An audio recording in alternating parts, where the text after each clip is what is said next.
मेरा शाहिद और आप देख रहे हैं सिटी वन न्यूज। खबर शामिल करते हैं तहसील जतोई से, जहां बस्ती सरदारी में बेकरियों की भरमार।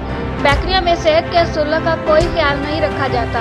कीड़े मकोड़े, मक्खियों और मच्छरों की बहुतायत, जिसकी वजह से बेकरी मालकान अहले इलाका की सेहत से खिलवाड़ करने लगे और कोई पूछने वाला नहीं। तफसीलात के मुताबिक तहसील जतोई बस्ती सरदारी में मौजूद बेकरी मालकान से इस सिलसिला में पूछने की कोशिश की गई तो वो आग बगोला हो गए और संगीन नताइज की धमकियां देने लगे।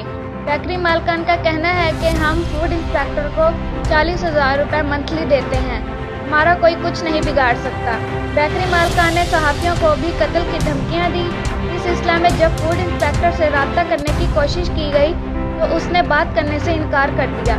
पंजाब फूड अथॉरिटी के जिम्मेदारान इस अहम मसले की तरफ तवज्जो देने की बजाय